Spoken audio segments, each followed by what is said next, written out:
Assalamualaikum warahmatullahi wabarakatuh. Jumpa lagi bersama kita di channelnya BMS Motor ya teman-teman. Oke, kali ini kita kedatangan sepeda motor Yamaha Mio. Kendalanya susah nyala ya, hilang kompresi dan tidak bertenaga ya. Oke, di sini tadi saya sudah melakukan pembongkaran. Setelah saya lakukan pembongkaran dan saya lakukan pemeriksaan, ternyata di sini payung klepnya bocor ya. Jadi kelihatan itu di payung klep exhaust itu bercak putih ya. Jadi itu adalah ciri-ciri dari klep bocor ya. Oke, kali ini kita bakal melakukan penyekiran ya untuk melakukan penyekiran klep. Terus ikuti terus video ini ya. Oke teman-teman, kali ini kita bakal melakukan pelepasan pada komponen pada head silindernya ya.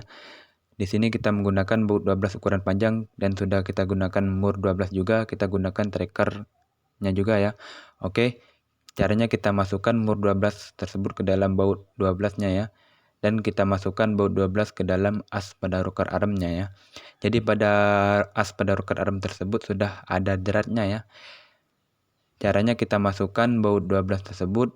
Setelah itu kita gunakan tracker dan kita putar murnya ya supaya as pada rocker arm terangkat ya. Nah, di sini bisa kita lihat, bisa kita lepaskan sebelah ya.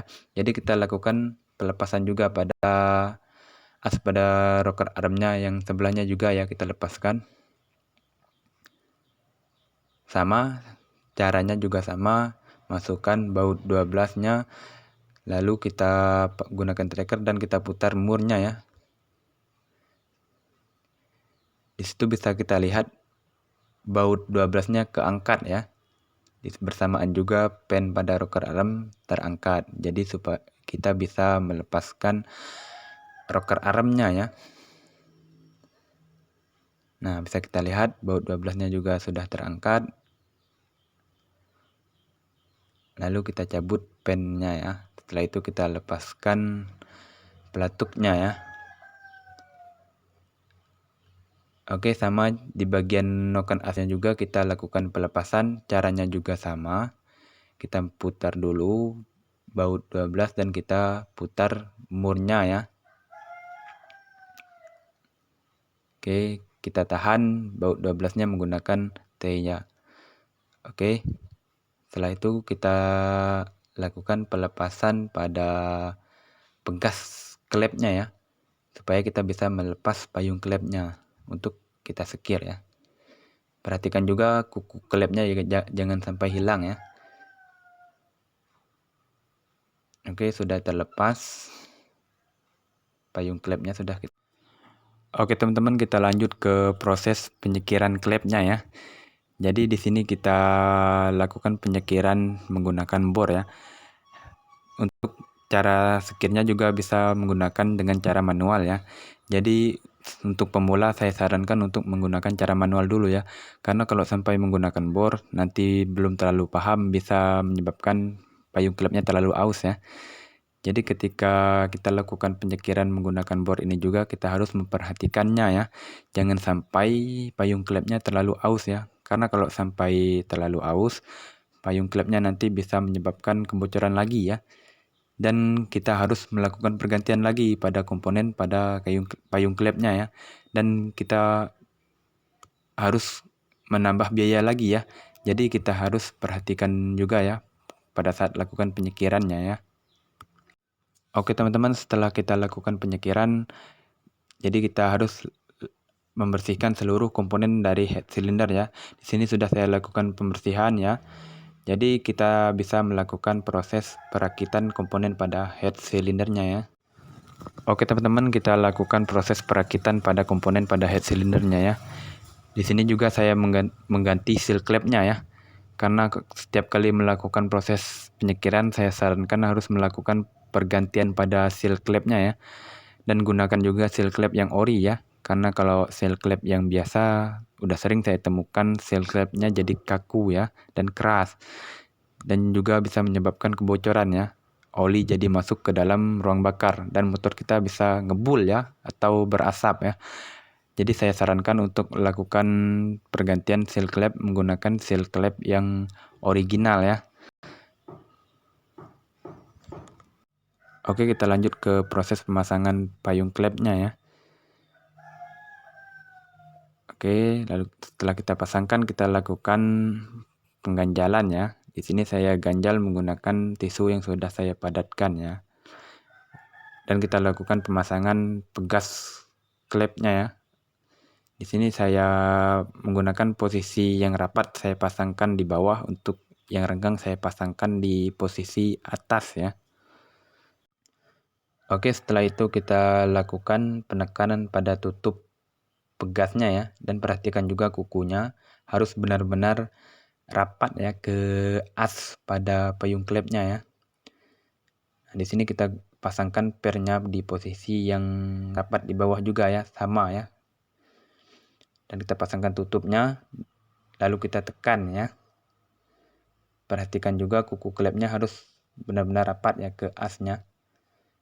Di sini kita lakukan pemukulan untuk memastikan apakah kuku klepnya benar-benar rapat ke asnya ya. Karena kalau sampai tidak rapat nanti bisa lepas ya kuku klepnya.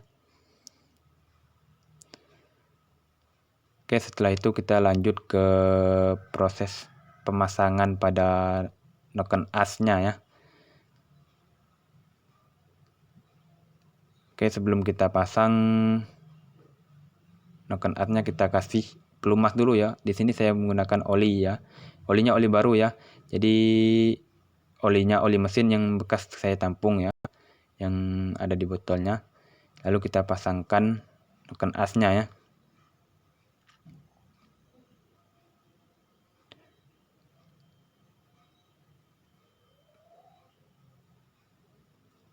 Oke, kita lanjut ke proses pemasangan rocker arm atau peletuk klepnya ya. Dan kita pasangkan juga pen rocker arm atau peletuk klepnya ya. Caranya kita pasangkan pen rocker arm atau pen peletuk klepnya ke baut 12 ya, dan kita lakukan pemukulannya.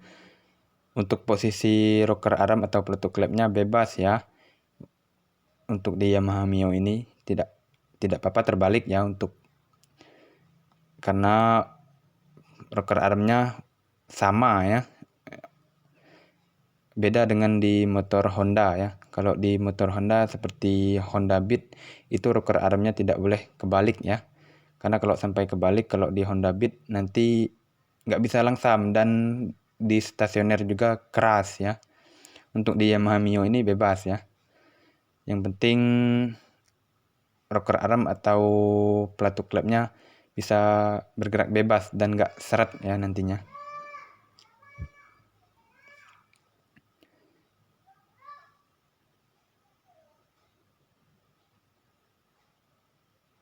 Oke, pastikan juga posisi rocker armnya sudah pas ya. Lalu kita pasangkan pennya ya. Kita pukul secukupnya aja, jangan terlalu kencang.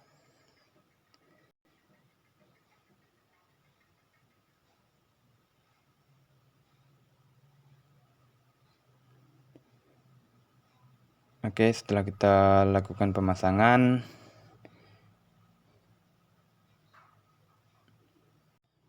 oke, kita pasangkan plat penahan as rocker arm dan penahan noken as ya. Jadi plat ini berfungsi untuk menahan ya atau mengganjal supaya noken as tidak keluar ya dari posisinya ya. Oke, kita kencangkan.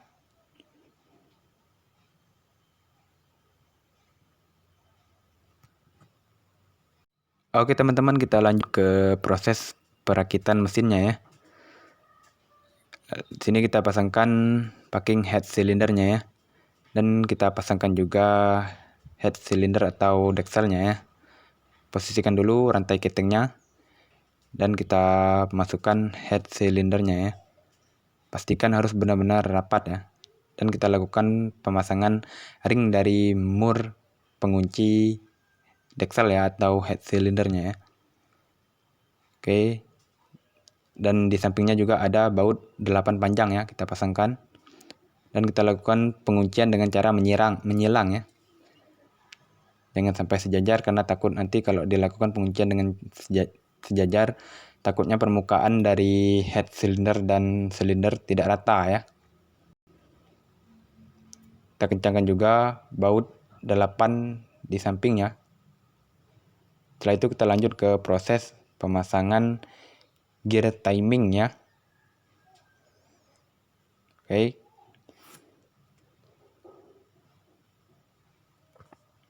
Oke, kita lanjut ke proses pemasangan gigi timingnya ya, atau proses pengetopan ya.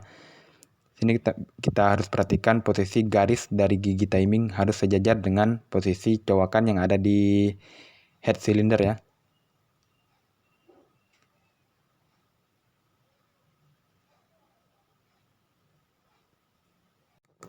Oke, lalu kita pasangkan baut pengunci dari gigi timing ya, dan posisikan juga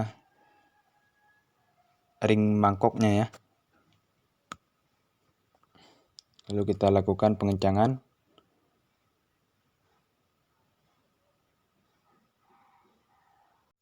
Setelah itu kita lanjut ke proses penyetelan klep ya. Untuk penyetelan klep bisa menggunakan puller ya, dan juga bisa menggunakan logika aja ya. Untuk pemula saya sarankan menggunakan puller ya. Kalau untuk yang sudah terbiasa mungkin sudah tahu ya, rasanya untuk jarak 0,0 berapa itu sudah tahu ya. Jadi untuk celah klepnya di sini saya menggunakan jarak 0,05 di posisi in ya. Untuk di posisi X saya menggunakan jarak 0,08. Untuk celah klep ini sebenarnya tergantung mekaniknya aja mau menggunakan jarak berapa ya. Yang penting nantinya hasil dari penyetelan ini tidak terjadi bunyi mengkelitik ya di bagian pelatuk klep ya. Oke, setelah itu kita lakukan pergantian ya pada karet pada tutup rocker arm atau tutup pelatuk klep ya, supaya tidak terjadi kebocoran nantinya ya. Lalu kita kencangkan secukupnya aja ya, jangan terlalu kencang soalnya nanti susah bukanya nantinya. Yang bawah juga kita ganti ya untuk karet pada tutup rocker armnya ya.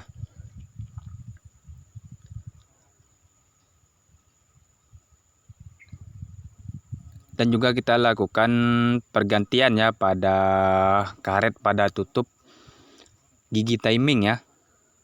Kita juga harus melakukan pergantian supaya nantinya tidak terjadi kebocoran ya, atau tidak terjadi rembesan oli pada tutup dari rocker arm atau tutup dari gigi timing ya.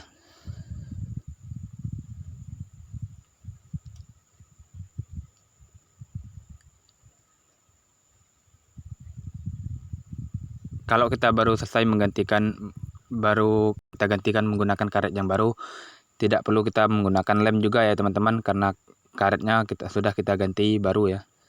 Lalu kita pasangkan tutup dari gear timing ya. Oke teman-teman, lanjut kita proses bersihkan karburatornya ya. Pertama-tama kita buka tutup dari karet vakum dan kita lepaskan pegas dan karet vakumnya ya. Dan kita juga lepaskan tutup karburator bagian bawah. Lalu kita lepaskan juga pelampung dan jarum pelampungnya ya. Oke, setelah itu kita lakukan pelepasan pada komponen pilot jet ya. Untuk pelepasan komponen pada pilot jet ini saya menggunakan obeng min ya. Kita lepaskan.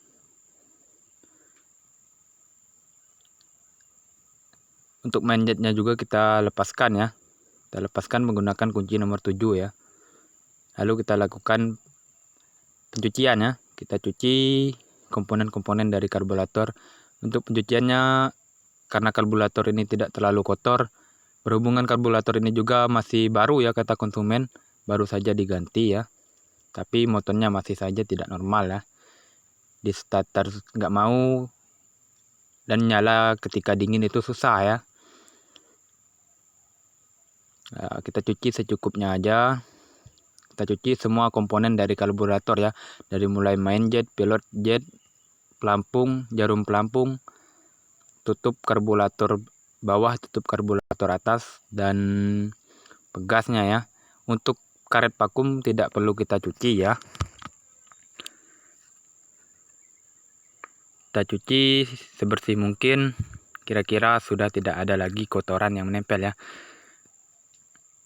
Nah, untuk karet vakum kita lakukan pengelapan aja ya menggunakan tisu ya. Kita bersihkan secukupnya. Lalu kita proses perakitan kembali ya. Setelah kita lakukan penyemprotan, kita lakukan proses perakitan kembali ya. Oke, kita rakit pilot jetnya dan main jetnya. Setelah itu kita pasangkan jarum pelampung dan pelampungnya ya. Lalu kita kunci menggunakan obeng ya, karena di situ penguncinya menggunakan obeng ya. Lalu kita pasangkan karet tutup karburator bagian bawah. Lalu kita kencangkan ya.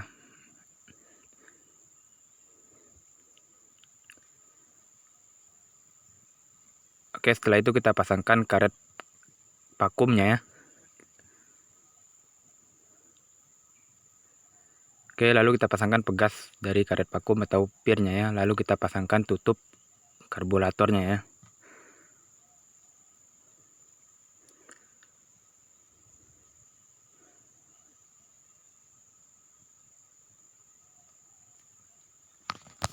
Oke teman-teman, lanjut kita proses perakitannya kembali ya.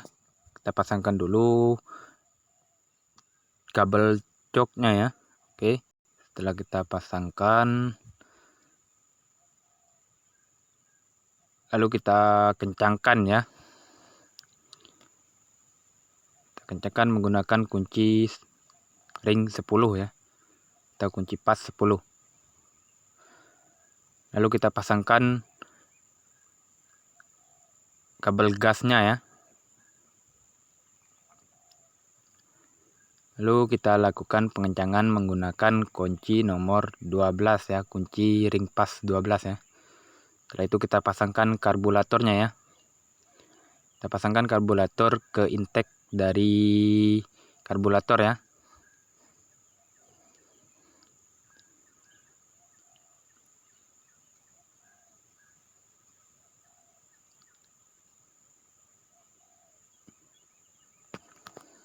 Lanjut kita pasangkan selang bensinnya ya. Kita pasangkan selang bensin. Lalu kita lakukan hisap dulu ya selang dari otomatis bensinnya, supaya bensin masuk ke karburator ya. Oke teman-teman, lanjut kita tes nyalakan motornya ya. Alhamdulillah motornya sudah nyala ya teman-teman. Dari sebelumnya ketika kondisi dingin susah nyala ya. Nanti lanjut kita tes menggunakan starter tangan ya, apakah mudah atau susah nyalanya ya. Kita lanjut tes menggunakan starter tangan ya. Oke teman-teman, lanjut kita tes nyalakan motornya menggunakan starter tangan ya teman-teman. Alhamdulillah ya teman-teman, motornya sudah nyala menggunakan starter tangan ya. Dari sebelumnya susah menggunakan starter tangan, alhamdulillah sekarang sudah nyala ya teman-teman. Terima kasih ya sudah menonton channel dari BMS Motor. Terus ikuti terus BMS Motor agar tidak ketinggalan video-video terbaru dari BMS Motor ya teman-teman. Untuk teman-teman yang ingin bertanya tentang perihal motornya silakan ya. Insyaallah nanti saya jawab satu persatu ya. Dan jangan lupa follow, share, dan komen ya teman-teman. Untuk teman-teman yang setia menonton channel dari BMS Motor, saya ucapkan terima kasih. Salam kuku hitam dari tanah Bangka Belitung ya teman-teman.